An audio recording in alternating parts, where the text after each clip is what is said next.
teve uma que você citou, a ascensão das marcas orientais no Brasil. A gente teve até agora, no final de 2022, né? A entrada da Great Wall, né? Que acho que vai em linha também. Então, se puder já colocar todo mundo no bolo e falar um pouco pra gente a sua visão, os números, o que você viu. O lado interessante de a gente ver as novas marcas, né, é a gente fazer uma análise histórica do que foi a indústria automotiva e falar o que era naquela época, o que é hoje.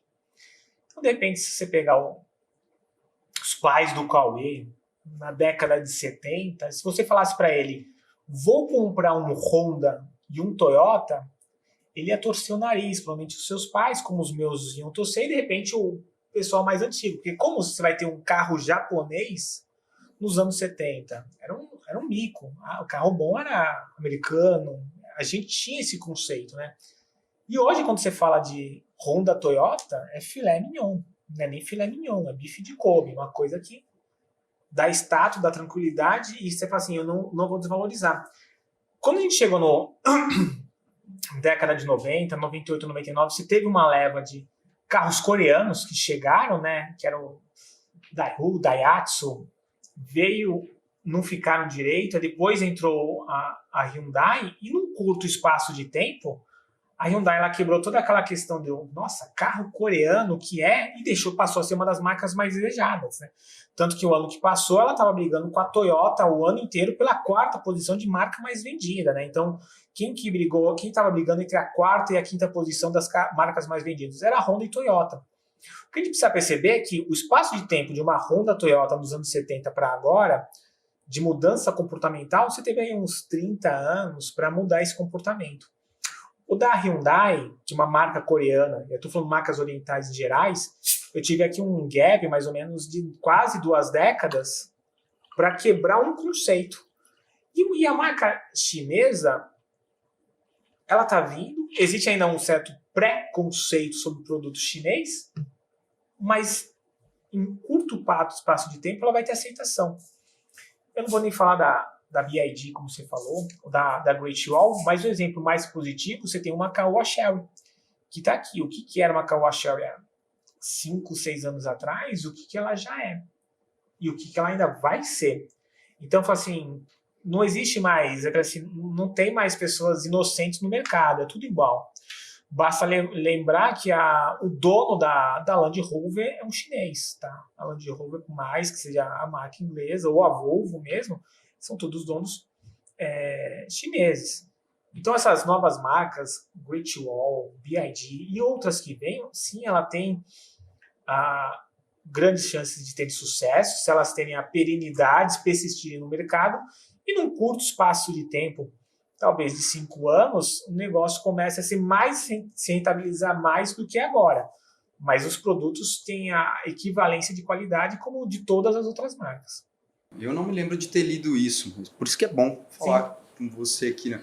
Você falou da ascensão das marcas orientais, agora que a gente trouxe as chinesas também, esse cruzamento que você fez foi muito interessante, porque realmente eu me lembro da entrada dos coreanos, assim, no Brasil, eu me lembro da Hyundai e eu me lembro até da não popularidade, né? Eu peguei essa época, assim, não eram, a gente tinha realmente essa tendência, como você muito bem colocou, de torcer o nariz, ainda na minha época, assim, né? Não era nem dos meus pais, eu via entrando, assim, eu lembro que a gente conversava, era moleque, sempre doido por carro ali, e falava, meu, não, eu não compraria, por que esse cara comprou esse carro e tal? E aí, realmente, hoje a gente já olha uma perspectiva totalmente diferente, né? É muito comum, assim, as marcas japonesas e coreanas estão muito bem posicionadas, são muito valorizadas, os produtos são realmente muito bons, e aí talvez essa correlação que você falou, você enxerga então que ela possa acontecer aqui também, obviamente guardadas, se eles preservarem mais ou menos as mesmas características, seguirem com certeza. Quando eu falei das primeiras Honda Toyota, aquela coisa assim, demorou um período de 3 décadas, mais ou menos, até uma consolidação firme e forte como marcas mais desejadas, né? Aí o tempo ele vai acelerando, é como se fosse uma progressão geométrica. Quando você pega uma Hyundai, em menos de uma década, ele já mudou todo um conceito, né? Então, eu passei de 3 para uma década.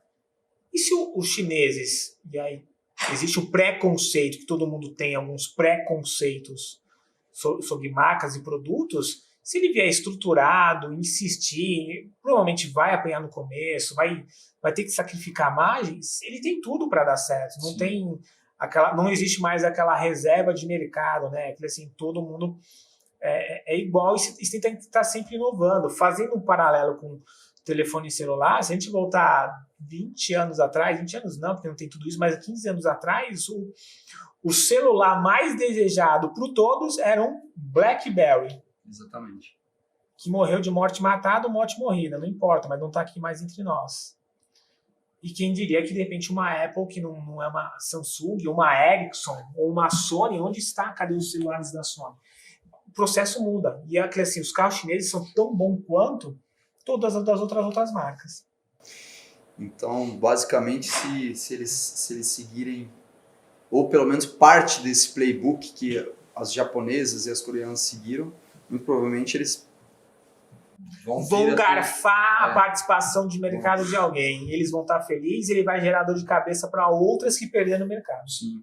E uma coisa que você falou sobre isso também que é bastante interessante é que, de certa forma, esses caras já abriram o mercado, né? Eles já protagonizaram esse jogo, então, de certa forma, eles até ajudaram, ou pode ser que eles ajudem, né, as marcas chinesas, porque eles já estão jogando esse jogo há algum tempo, né? E aí, se a gente olhar até para a Caoa Cherry mesmo, a gente já vê muito mais produto, aparentemente, pode ser uma questão de percepção, né, da minha parte, mas eu já vejo muito mais produto no mercado num espaço muito mais curto de tempo, né, fazendo essa retrospectiva na minha cabeça do que eu fui ver. Vou pegar aqui o que me marcou, a Hyundai lá no começo, lá atrás. Parece que muito mais rápido eu estou vendo muito mais Tigo. Na verdade, tem um outro ponto que você tem que levar mais em consideração. Não é que já entraram. Eu acho que essas marcas que estão vindo, é aquela coisa assim, é o conceito master do marketing. Nada se cria, tudo se copia, né?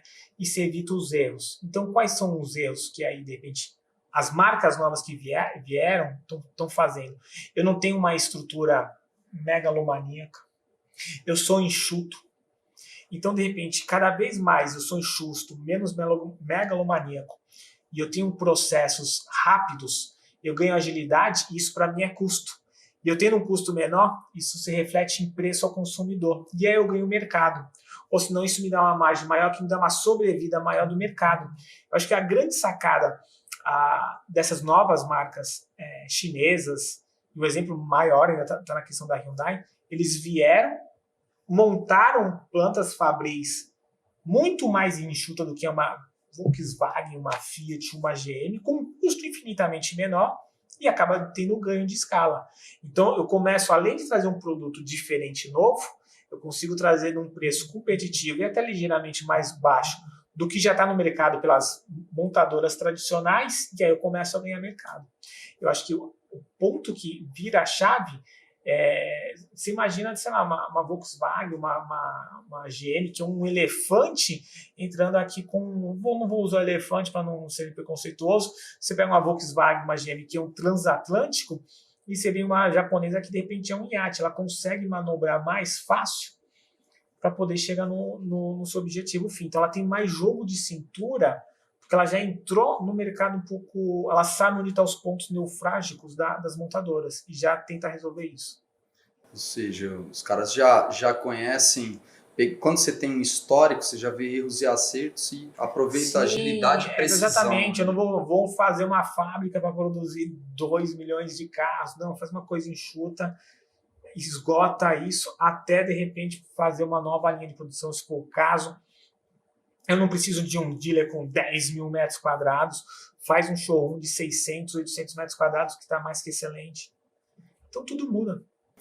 Exatamente. Essa questão até que você citou do showroom, se a gente fosse pegar aqui a Great Wall mesmo, que eles tiveram, né, os dealers, as concessões já nomeadas, mas eles estão apostando intensivamente aí também, né? Como uma boa parte da jornada de compra do carro hoje, ela acontece online, né? Se você pegar as pesquisas do Google, da própria OLX, dos grandes anunciantes aí, né? Dos grandes anunciantes, não, perdão, dos grandes veículos. E aí você olha...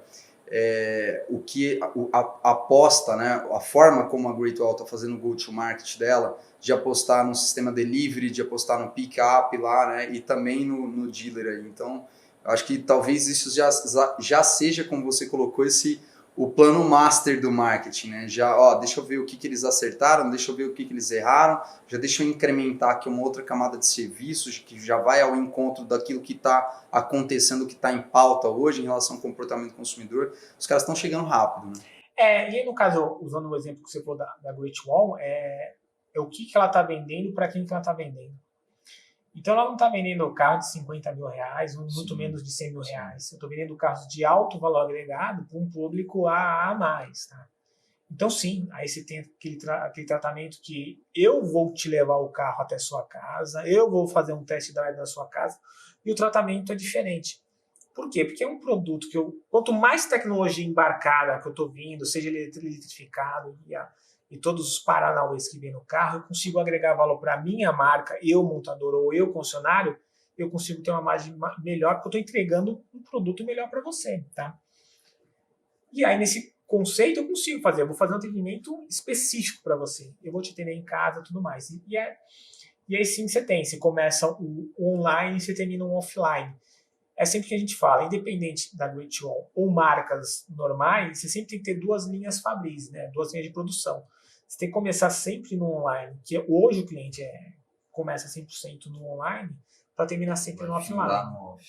Então, você tem que começar no online. Você esquenta esse lead até não poder mais, para ele vir aqui, vai na concessionária, faz test drive, já tem uma pré-aprovação de linha de crédito para ele, porque já no online você já pegou alguns dados cadastrais, para de repente fazer esse arremate. Então aqui você aquece para de repente finalizar no offline.